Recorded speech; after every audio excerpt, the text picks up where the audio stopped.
Hey, good evening, everyone. It's your girl, Tonya, Lady T. It's Sunday evening, and I'm just winding down, and I'm just in my word, and I just wanted to share just something with y'all really quickly. I'm not going to get on here and try to preach other than to just, I want this word to mask over you.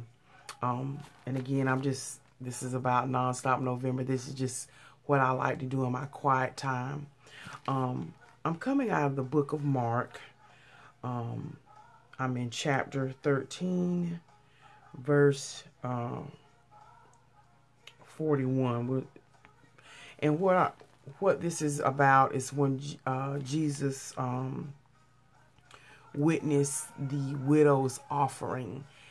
And let me just read this real quick and just talk about it just briefly, so that we can be encouraged. I came upon this a couple of days ago, just discussing something with somebody. Nothing spiritual or anything like that, but locked away. And this is the widow's offering. Jesus went over to the collection box in the temple and sat and watched as the crowds dropped in their money. Many rich people put in large amounts. Then a poor widow came and dropped in 2 pennies. He called his disciples to him and said, "I assure you, this poor widow has given more than all the others have given, for they gave a tiny part of their surplus, but she, poor as she is, has given everything she has." And I just want to speak on this really quickly. And again, I'm coming out of Mark, the book of Mark, which is in the New Testament, chapter 13, verse 31. Excuse me. Mark 13, verse 41. Again, I was just in a regular, normal conversation with someone, and they began to express about how they feel like what they do in a particular situation. I don't want to give too many details because, like I said, you never know who's watching your channel. But she began to speak on her inadequacies of what she's not able to do or what she's not able to give.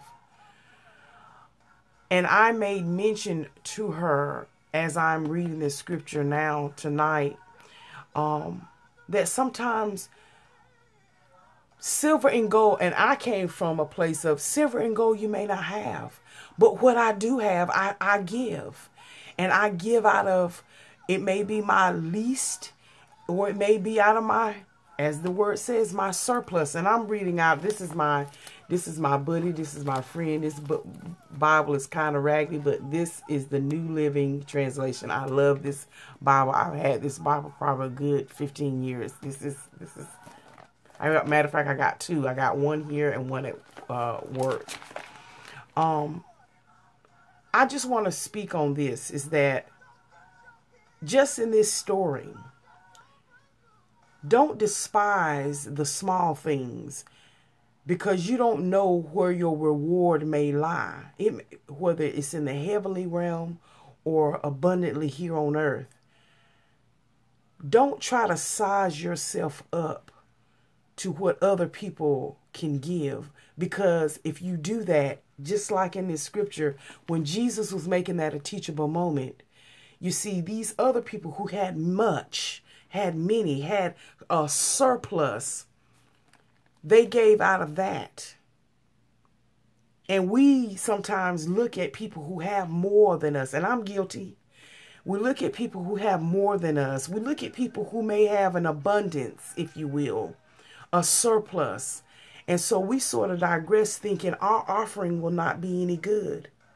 But sometimes your little that you give, you may not be able to bake a cake for the Thanksgiving, whatever. You may not be able to bring the fried chicken. And I'm just throwing out stuff. Don't I always go to food, y'all? Or you're not able to help decorate the annex or the fellowship hall to a certain degree. But what you do have, give.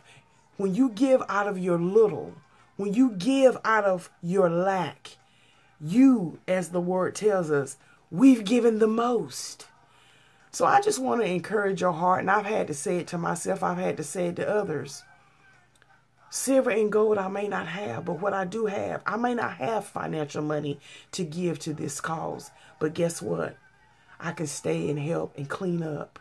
I can work out of my pain. I might have a back problem or a leg problem, but you know what? I can't contribute monetarily, but you know what? I can give my 2 cents worth. Isn't that something? She gave her 2 cents worth, and it was enough for the master, for Jesus to call his disciples aside and say, I'm telling you the truth. Yeah, these people, they gave out of their surplus. But this widow gave everything she had. She gave her 2 cents worth. But her 2 cents worth was more than any of those other people, rich, could give. So a lot of times, and I'm not saying that there's nothing wrong, and neither is Jesus saying anything wrong with being rich and wealthy, but he made an awesome observation that a lot of times we will beat ourselves up when we are in lack. But also, while we're in that lack, we still can give. And that's another lesson.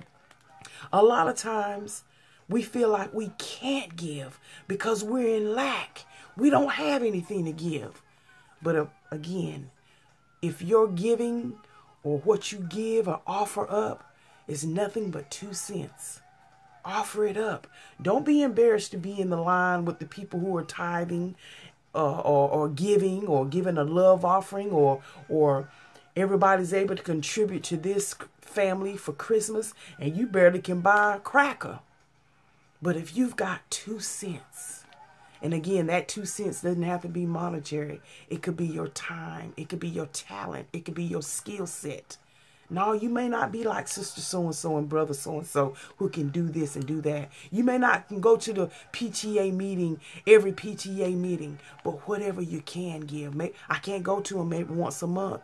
Maybe I can only go to them once every quarter. But don't not give. Don't not offer anything because you feel like you're in lack.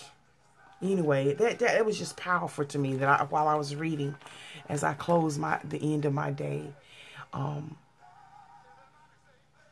Jesus looks at everything. Our Heavenly Father looks at everything.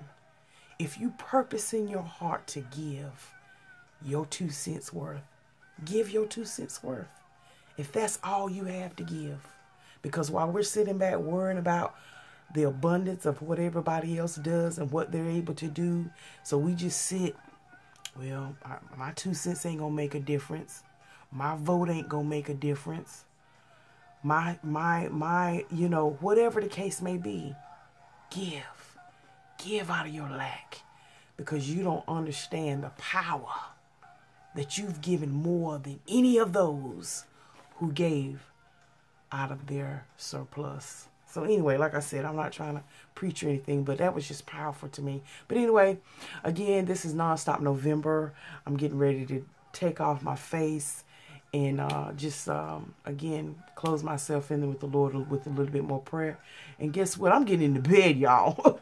Because guess what? Tomorrow's Monday, and we got another 4-day week to get it done. Because guess what, y'all? We got Thanksgiving coming up.